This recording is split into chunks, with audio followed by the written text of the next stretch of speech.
Book 3 8 edition chapter number 3 exercise 3B question number 3 part E. Part E में हमारे पास equation given है 2x + 1 is equal to x + 1 divided x - 5। तो यहाँ पर डिवाइड में x - 5 है, तो उसको जब हम यहाँ पर शिफ्ट करेंगे तो जो चीज़ डिवाइड में होती है वहाँ जाके मल्टीप्लाई में हो जाती है, और यहाँ डिवाइड में हमारे पास कुछ नहीं यानी कि 1 है। तो हम स्टार्ट करते हैं 2x + 1 ऑलरेडी यहाँ है, और यहाँ पर डिवाइड में x - 5 है, तो उसको हम यहाँ पर जब लेफ़्ट साइड मूव करेंगे तो जो चीज़ डिवाइड में होती है वहाँ जाके मल्टीप्लाई में हो जाती है।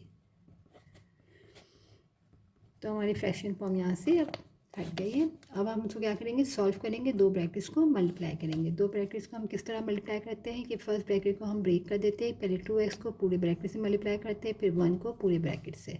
तो मैं यहाँ लिख भी देती हूँ कि 2x को पहले हम मल्टीप्लाई करेंगे x - 5 से, फिर +1 से मल्टीप्लाई करेंगे x - 5 को। इस ब्रैकेट को हम ब्रेक करते हैं। Is equal to x + 1 two को मल्टीप्लाई करेंगे x से, तो 2x² - 2 5 10x + x - 5 is equal to x + 1।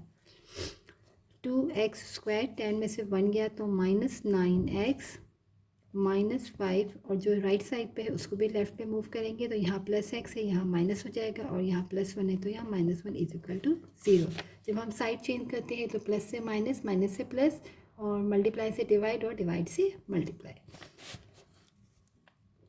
2x², ये -9x है, ये -x है। पहले हम अरेंज कर लेते हैं, -9x - x - 5 - 1 is equal to 0।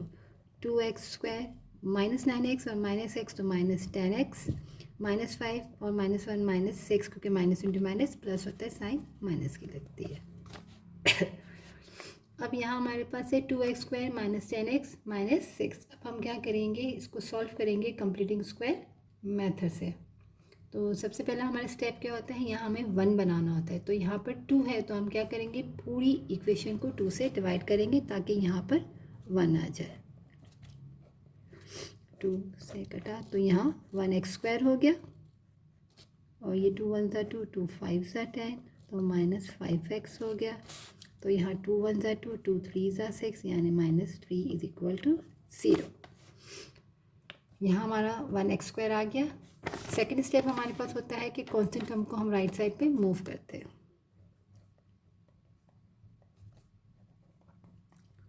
अब हमें क्या करना होता है, यहाँ पर बी टर्म को ऐड करना होता है। तो यहाँ नेगेटिव है तो हमारी आइडेंटिटी आ जाएगी नेगेटिव। वैसे हमने ये जो इक्वेशन हमारी बन गई है वो क्वाड्रेटिक इक्वेशन बनी है, और इसकी स्टैंडर्ड फॉर्म क्या होती है, ax² + bx + c is equal to 0, power 2 power 1 और कांस्टेंट टर्म। अब हम क्या कर रहे हैं कि यहाँ पर हमें नेगेटिव साइन है, तो हम जो आइडेंटिटी अप्लाई करेंगे वो नेगेटिव वाली, a² - 2ab + b² is equal to a - b का होल स्क्वायर।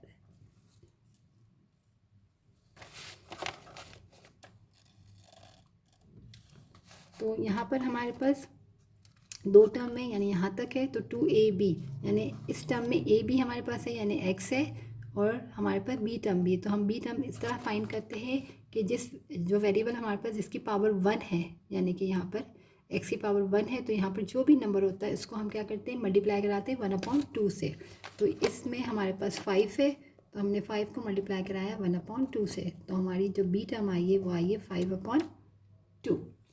अब 5/2 को हम यहाँ ऐड करेंगे। जब हम लेफ़्ट में ऐड करेंगे तो हमें राइट पे भी ऐड करना होगा। सबसे पहले हम क्या करते हैं कि यहाँ पर a का स्क्वायर यानी कि x का स्क्वायर -2ax से b टर्म हमने फाइंड की 5/2।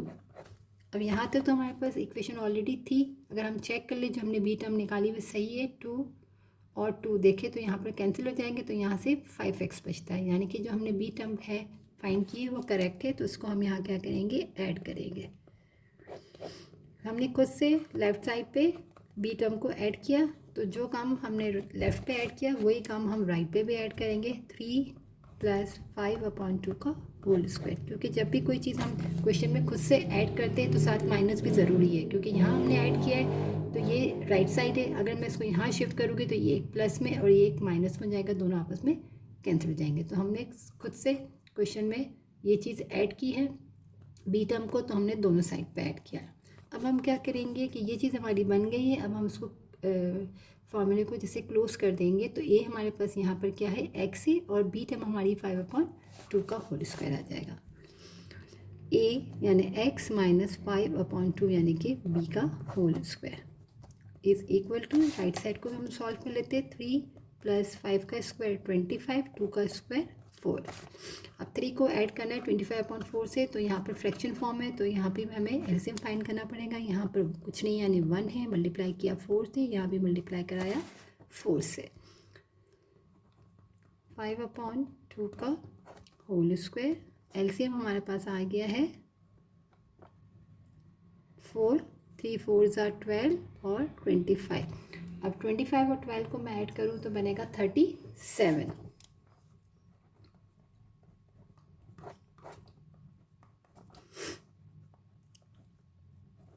अब हमें स्क्वायर हटाने के लिए हम क्या करते हैं, यहाँ पर स्क्वायर रूट लगाते हैं बोथ साइड्स। जब हम स्क्वायर रूट लगाते हैं तो हम साथ में क्या करते हैं प्लस माइनस, तो ये से कैंसिल हो जाता है। x minus 5/2 is equal to plus minus square root 37 और 4 जो है 4 का स्क्वायर रूट क्या हो जाएगा 2। परफेक्ट स्क्वायर 4 है तो 4 हमारा परफेक्ट स्क्वायर है, जब इसको हम रूट से बाहर निकालेंगे तो 2 आ जाएगा, 2 2 = 4। अब यहाँ पर x फाइंड करना है तो x को हम लेफ़्ट पे रखेंगे, ये इसको 5/2 को हम शिफ्ट करेंगे यहाँ पर, तो यहाँ नेगेटिव था यहाँ आके पॉजिटिव हो गया, plus minus square root 37 divide by 2। अब यहाँ एलसीएम निकालें क्योंकि दोनों के डिनोमीटर में हमारे पास है 2 है, तो 5 प्लस माइनस स्क्वायर रूट 37। तो एक हम पॉजिटिव में फाइंड कर लेंगे, x is equal to 5 plus 37 divided 2 और x is equal to 5 minus 37 divided 2।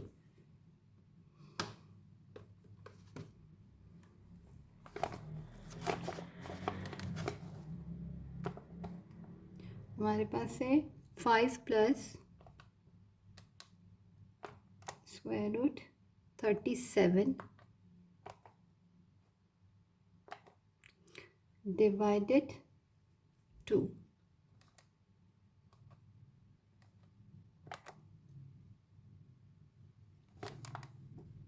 Sorry, हमने डिवाइड रूट में ही आ गया हमारा गलती से। हमारे पास है यहाँ पर 5 प्लस स्क्वायर रूट 37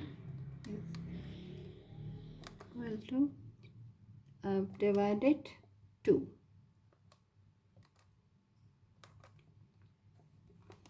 तो हमारे पास आया है 5.541, तो थर्ड डेसिमल 1 है, 5 से छोटा है तो हम सेम रखेंगे 5.54।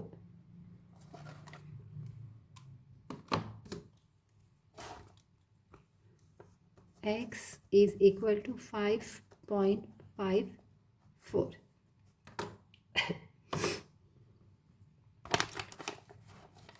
सेकेंड वैल्यू फाइंड कर लेते हैं हम, 5 minus square root 37 is equal to divided 2।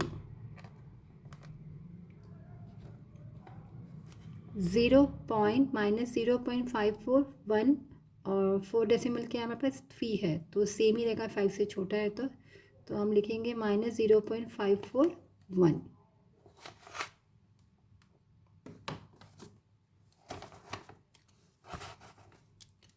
x is equal to -0.541।